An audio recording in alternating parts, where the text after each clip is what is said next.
All right, so as promised, I have a bunch of screencasts here that are covering some of the main questions that the other two classes had when they got to review before the test.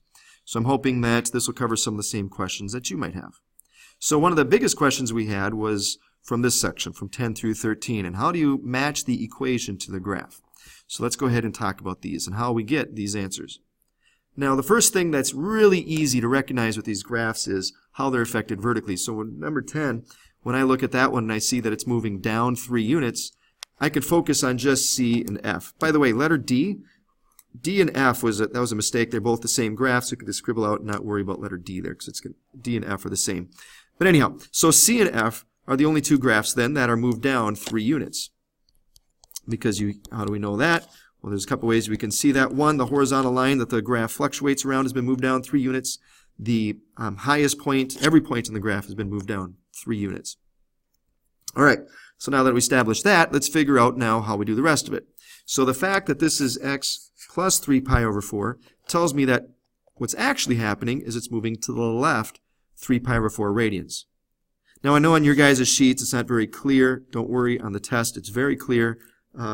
All these vertical lines, the grid lines, so you don't have to worry about trying to guess where they're at. And here we have pi over 2, or negative pi over 2 is labeled, so all of these are in pi over 2 radians. So half of pi over 2 would be pi over 4. So if I'm going to move to the left, pi over 4, or 3 pi over 4 radians, 1, 2, 3 pi over 4 would be here. Then we move down 3, 1, 2, 3. And sure enough, that starting point that would have been at 0 has been moved down to this point, because there you see one cycle or one period of the sine function.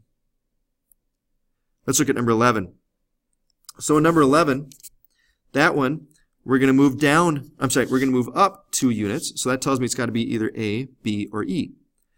And x minus pi over 2 means it's going to go to the right pi over 2 radians. Now let's look at letter A. Because if I looked at letter A, if I go to the right pi over 2 radians and up 2 units, that point is actually on the graph. But at that point, it goes down and then up to complete a cycle. That's not what our sine function looks like. If we look at letter B and go to the right pi over 2 radians and up 2, that point is on the line, and it goes up, comes back down, and that looks like the sine function, so that would be the correct answer. On letter E, if we went to the right pi over 2 radians and up 2 units, that point isn't even on the line. Now, 12 and 13, those they gave us the rules for the translations, so we don't have to worry about coming up with them. So we're going to read these exactly the way they are. So what I mean by that is for number 12, that means it's going to go to the right pi over 4 radians and up 2 units. So again, that tells me it's either got to be A, B, or E. We already used B, so we know it's not going to be that one. So it's either going to be A or E. And the pi over 4 means that we're going to move to the right pi over 4 radians.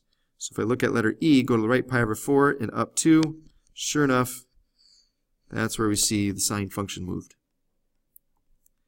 And lastly, number 13, this is one that's moving down 3 units, so yes, we can pretty much narrow it down and know it's letter F, but we also know it's moving to the left 5 pi over 4 radians. 1, 2, 3, 4. So 1, 2, 3, 4, 5 pi over 4 would be right here, and move down 3 units, and sure enough, there we see our sine function. Now we also had some students ask, well, what if they gave us the graph and we were trying to come up with an equation from that graph? So let's look at letter A, because none of these related to letter A. Now if I wanted to come up with an equation for letter A, and we're using the sine function that would have started here at 0, I see that here's that horizontal line, and here is that sine function. So I want to figure out what would move this point to this point. Well, we're going to move to the left pi over 2 radians. So if we're dealing with the sine function, and we're going to move to the left pi over 2, we would have x plus pi over 2. And then it's moved up 2 units, so it would be plus 2. So that's how you come up with an equation if I gave you a graph. So there you go. That's questions 10 through 13. So what you want to do now is you want to look at your review, look to see what other questions you might have, and find the corresponding screencasts, hopefully that are the same questions that you have, or it might be one very similar to it. So good luck as you continue to review.